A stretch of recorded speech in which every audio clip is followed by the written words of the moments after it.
오늘은 저희 가족들의 계좌를 한번 공개해 볼까 합니다. 어머니, 아버지, 그리고 동생. 재미있는 건 이 세 사람의 투자 방식도 투자를 시작하게 된 과정도 전부 달랐어요. 그런데 지금 그 결과를 보면 제가 왜 연 10% 수익률 생각보다 어렵지 않다고 말씀드리는지 조금은 이해하실 수 있을 겁니다. 물론 1년 수익률이 10%를 넘었다고 해서 앞으로도 매년 10%를 번다는 이야기는 아닙니다. 먼저 친동생의 계좌입니다. 투자한 지 1년 정도 지났고 현재 시세 차익으로만 약 18% 정도의 수익을 내고 있어요. 여기에 세후 배당금 약 300만 원 정도를 합산하면 대략 25%에 가까운 성과를 낸 셈이죠. 제PQ 수량을 꾸준히 늘려가다 보니 분배금도 조금씩 커지고 있습니다. 하지만 제가 이 계좌에서 주목하는 건 단순한 수익률이 아니에요. 동생도 저처럼 이 계좌를 장기 복리용으로 운용하고 있고 개별주나 TQQQ 무한매수법은 아예 별도의 계좌로 분리해서 나름의 시스템을 만들어가고 있습니다. 처음부터 이렇게 했던 건 아니에요. 초기에는 전업 투자자를 하겠다며 매일 새벽 미국 시황 방송을 틀어놓고 차트와 수급을 쫓아다니며 매수매도 타이밍을 잡느라 바빴죠. 그러다 몇 달 만에 본인 스스로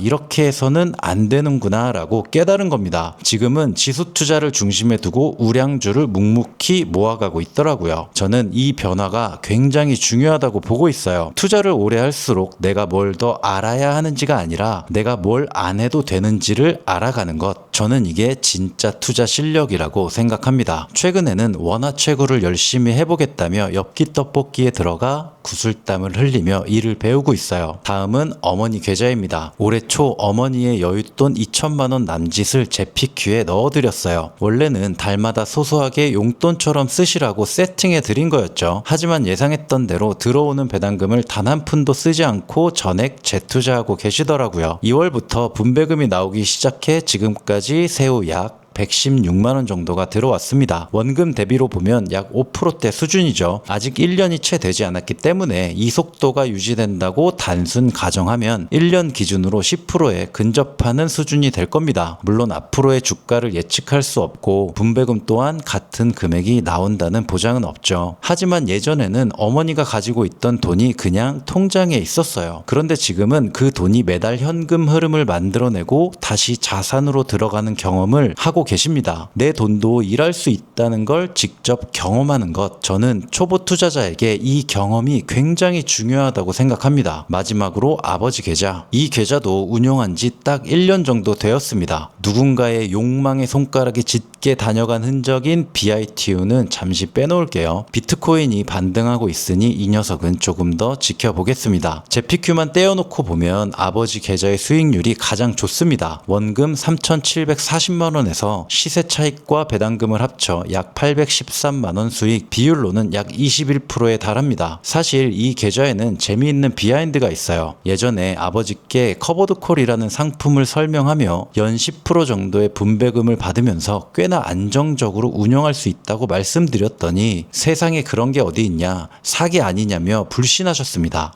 당연히 예상했던 반응이었고 투자를 권유하기까지 정말 쉽지 않았어요. 그런데 지금은 본가에 갈 때마다 아버지가 먼저 배당금 들어온 내역을 자랑스레 보여주십니다. 저는 이 마인드의 변화가 정말 큰 성과라고 생각해요. 지금은 제 유튜브 열혈 구독자이십니다. 이 영상을 보고 커버드콜 재투자는 비효율적이다, 장기적으로는 무조건 성장주가 좋다라고 말하는 사람 없겠죠. 주식 투자를 사기라고만 여기시던 부모님이 직접 당신의 돈으로 주식을 사고 배당을 받으며 계속 투자하고 계시다는 것, 저는 이 계좌에서 그 이상의 평가를 하고 싶지 않습니다. 제가 연 10%가 어렵지 않다고 말씀드리는 건 결코 그 숫자가 별것 아니라는 뜻이 절대 아닐 거예요. 처음 투자를 시작하면 누구나 의심부터 들죠. 주가가 조금만 떨어져도 스트레스 받고 하락장이 덮치면 공포에 짓눌려 결국 많은 투자자들이 포기하고 시장을 떠나버립니다. 하지만 그 고통의 과정을 겪어내지 않고서는 결코 투자로 자산을 불릴 수 없어요. 변동성이 두렵다면 처음부터 큰 돈을 밀어 넣으려고 하지 마시고 한 달에 10만원, 20만원씩 매일 쪼개서 사 모으며 주식시장은 이런 식으로 움직이는구나 하는 경험치부터 쌓아가는 거예요. 처음부터 투자 그릇이 큰 사람은 없습니다. 동생은 헛된 타이밍을 잡으려다 실패를 겪었고 어머니는 단순한 용돈 벌이로 시작했으며 아버지는 아이의 커버드콜을 사기라고 생각했습니다. 그러나 직접 경험하면서 각자만의 방식으로 시장에 훌륭하게 적응해 나가고 있죠. 결국 장기 투자를 버티게 해주는 진짜 미천은 대단한 투자 기법이 아닐 거예요. 성실하게 돈을 벌고 불필요한 지출을 통제하고 작은 돈이라도 끊임없이 투자하며 하락장이 와도 시장을 떠나지 않는 것. 저는 이것이야말로 가장 강력한 투자 습관이라고 확신합니다. 연 10%의 수익률을 내는 것이 어려운 게 아니라 연 10%를 기대하면서 묵묵히 시장에 계속 남아있을 수 있는 장기 투자자가 되는 것이 진짜 어려운 일입니다. 오늘도 여러분의 투자와 자유로운 삶을 진심으로 응원합니다.